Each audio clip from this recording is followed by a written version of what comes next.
Alrighty, hey guys. Thought I would come at you with a different kind of video than usual.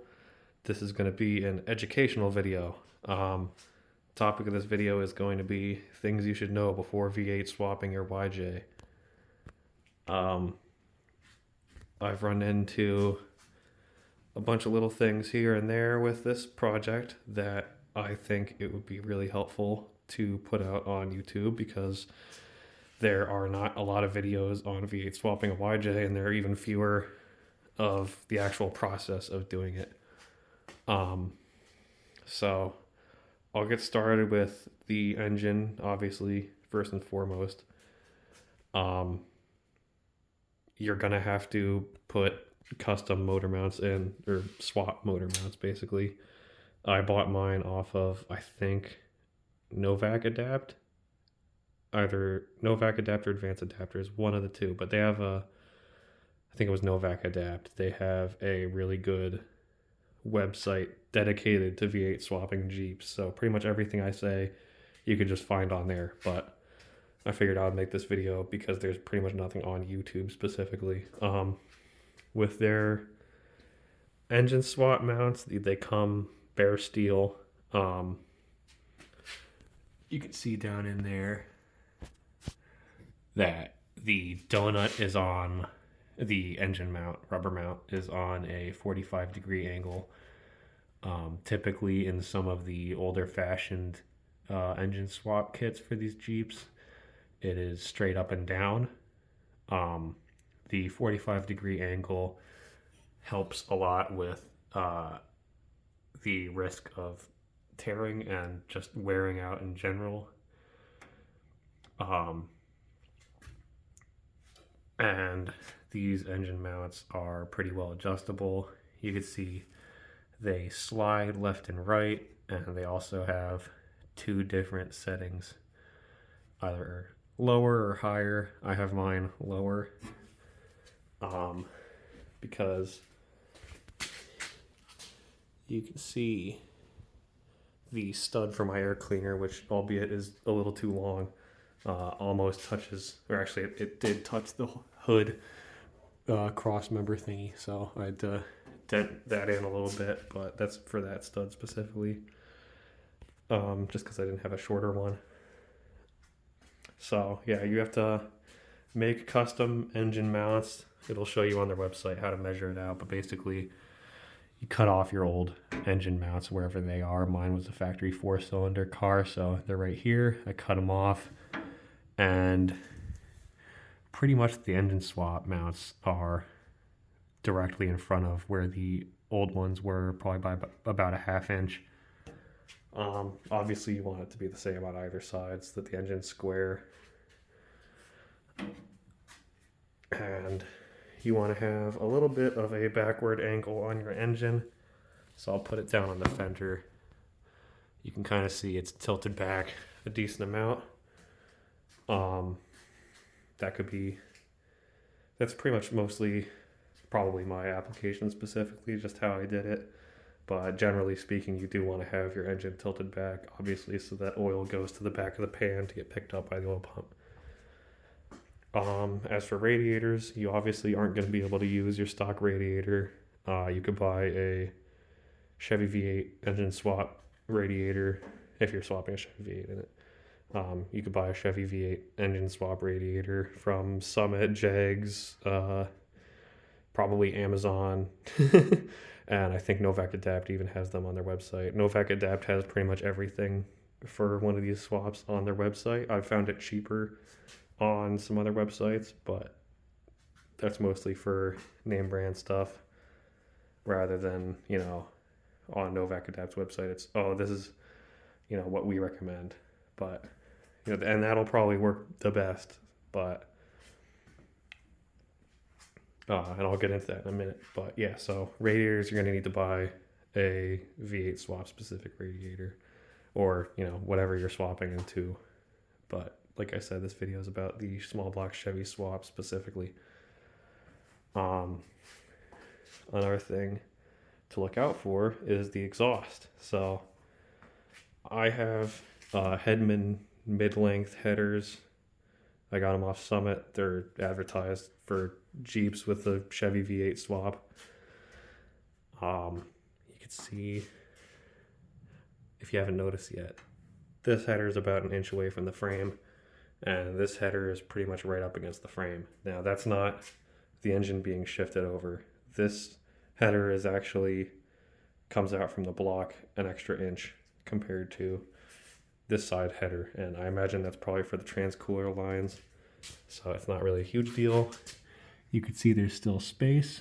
My only complaint with these headers is for these ball and socket flanges, which are the superior flange type, because with the normal gasket type flange, where this part is just fixed and you use a paper gasket or whatever, those blow gaskets pretty much every time you run the engine.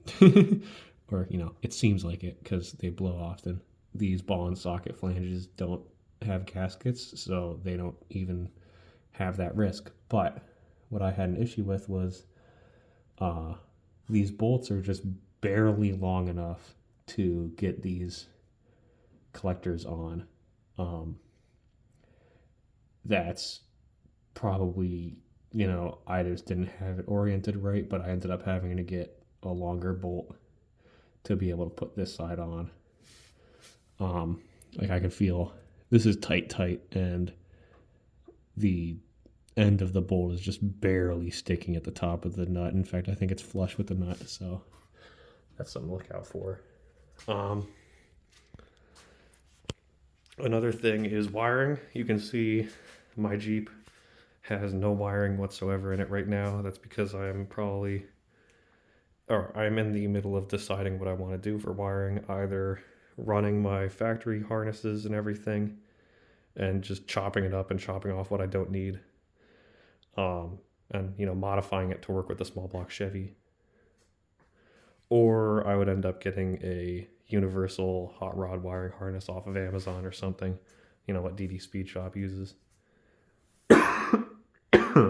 Sorry. But that's more my Jeep specifically, because mine's a 91. The 1991 Wranglers are a 1 year only engine harness and 1 year only body harness.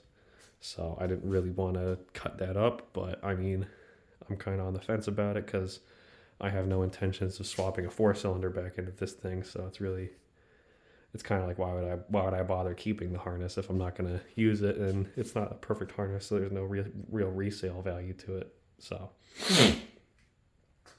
yeah, that's my spiel on wiring.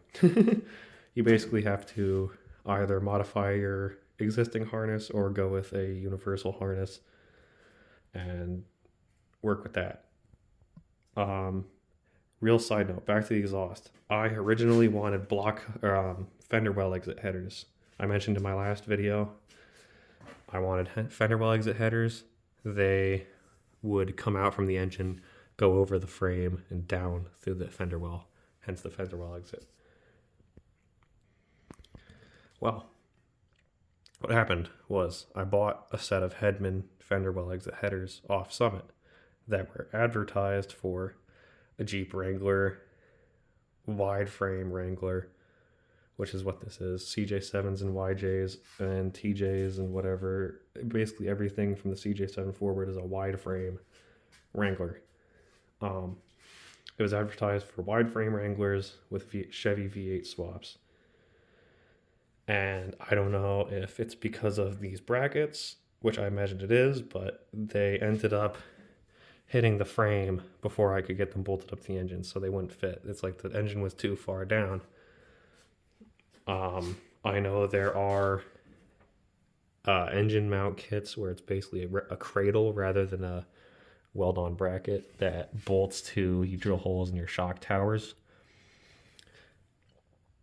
and it's 2 bolts on either side, or 1 bolt on either side, and then the engine mounts, and those probably hold the engine up a little higher, so that might be why.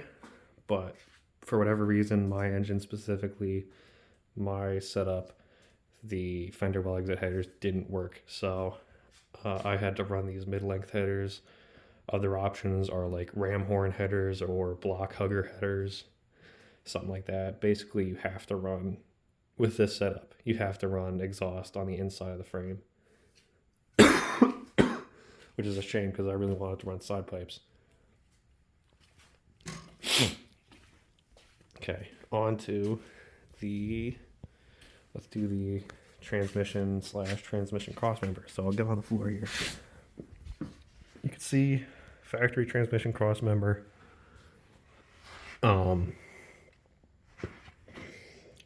This is where the factory transmission mount would bolt to. I cut around the transpan, basically. And then my transmission is bolted to these two holes back here, which somehow lines up perfectly with those mounts up there. I didn't even measure that and make sure that would work when I put those mounts in. That's purely coincidental.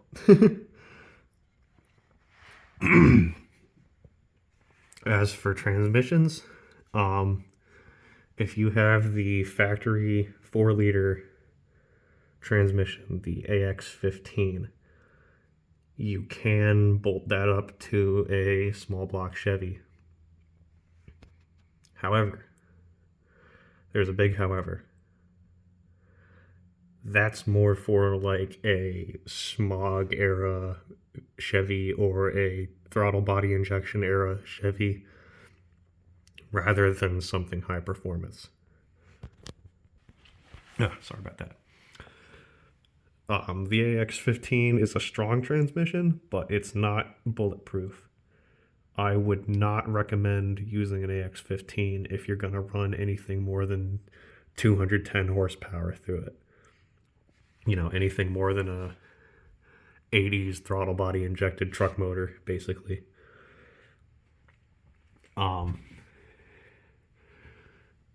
Anything beyond that, I would recommend either putting a GM transmission in it or something better like a NV3500 or NV4500. But as for the factory Jeep transmissions, the AX15 is the only transmission that you can put behind a V8 swap. The BA10 transmission that was in the 4.2-liter Jeeps and the AX5 that was in the 4-cylinder Jeeps, those are both completely terrible transmissions. They're made of glass. They don't hold for crap. Never put an AX5 or a BA10 behind a V8. They can barely hold the factory power. So, yeah, that's my spiel about the transmissions. Basically, if you have an AX15, you're okay, unless you're putting a hopped-up engine into it. If you have any other transmission, don't even think about it. If you're going to get a small block Chevy, you might as well get a transmission. That's my way of thinking. That's why I didn't mess with trying to find an AX15 for this, because, I want to keep the manual and I want to keep the 4-wheel drive. I didn't even bother. I just said, whatever, we're going to go hot rod with it. If I'm going to put a V8 in it, I'm going to put a Turbo 400 in it, and I'm going to make it 2-wheel drive. Speaking of how many wheels you're going to be driving, you can see back here, this is a Chevy truck 12-bolt rear end.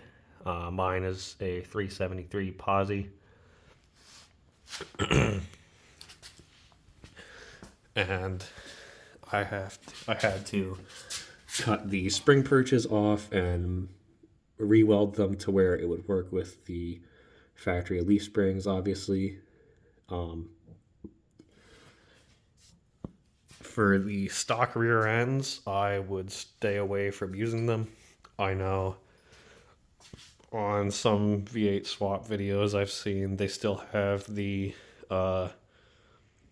Dana 35 rear end, which I think if you have a 410 rear end from like a 4-cylinder Jeep, you might be okay.